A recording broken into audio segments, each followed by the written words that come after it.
HOA is charging me $100 for flying the American flag on my porch? This is ridiculous. You won't believe this. My homeowners association actually sent me a letter ordering me to remove my American flag.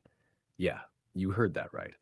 The same flag I served under, the same one I raised every morning with pride. They called my flagpole an unauthorized structure and started slapping me with fines like I'd built a casino in my front yard. But what this power-tripping HOA president didn't realize was that they weren't just wrong, they were about to break federal law.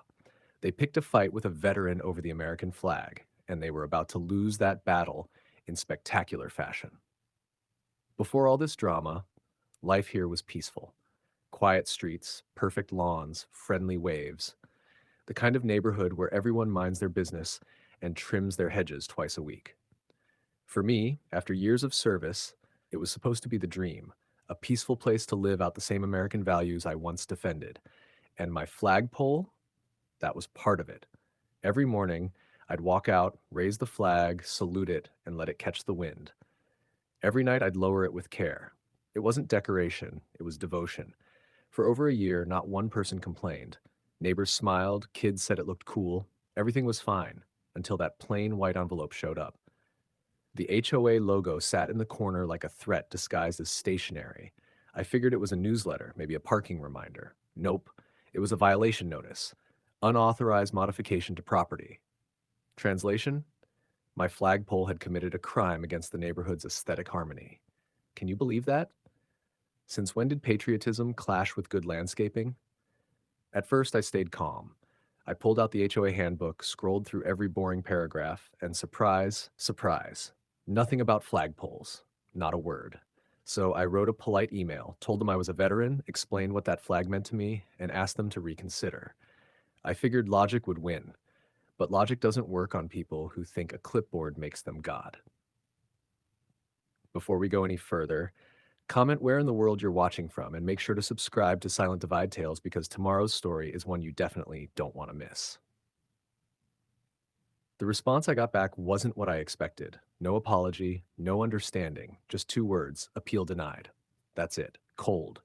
Robotic. Like they'd hit copy-paste on every soul they've ever crushed. That's when I realized this wasn't a misunderstanding. This was a challenge. And the HOA? Oh, they were ready for war, the kind fought with fine print, not fists. 2 weeks later, another envelope showed up. This time, no warning. Just $100 fine for refusing to take down my unauthorized structure. $100 for patriotism. Unreal, right? And it didn't stop there. Every week, another letter, another fine, another smug reminder that they had authority. Soon, they were threatening a lien on my property, the kind of move that could risk your home. It was intimidation, plain and simple. Their message was clear: comply or we crush you. But they underestimated one thing. I'd faced worse enemies than a suburban board of wannabe dictators. So I did what any disciplined man would do. I fought back, the smart way. I started a folder, HOA dispute. Every notice, every fine, every time-stamped photo of my flag and pole went into that file. I built a paper trail so tight they couldn't breathe through it. But the pressure kept building. Thousands in fines, constant threats, late nights staring at letters that smelled like arrogance and cheap printer ink. I was tired, but not done.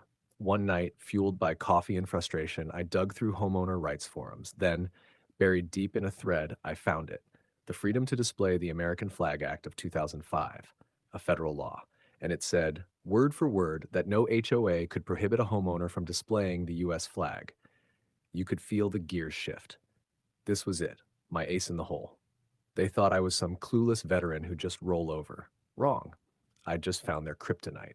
The next morning, I went full legal mode. No more polite emails.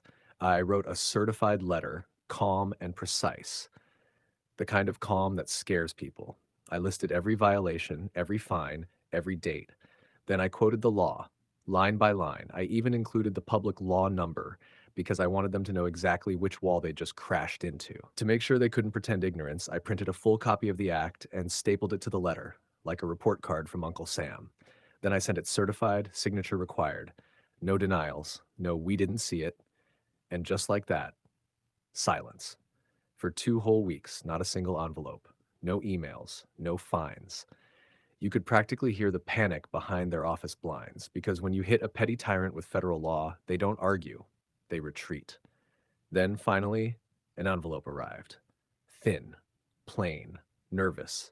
Inside was one sentence. After further review, the board has decided to waive all fines and close the case. No apology, just quiet surrender. But that silence, that was the sound of victory. The next morning, raising that flag felt different. It wasn't just a daily routine anymore. It was a statement.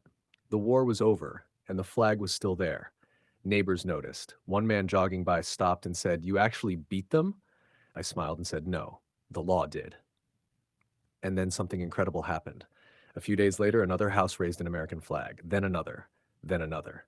Soon the whole street looked like a quiet parade, each flag swaying in defiance of small-time tyranny. The HOA's attempt to control one man had united an entire neighborhood. Because this was never just about a pole, it was about power, about ordinary people remembering they don't answer to bullies with bylaws, but to rights protected by law. They count on fear, on you being too tired, too unsure, too quiet.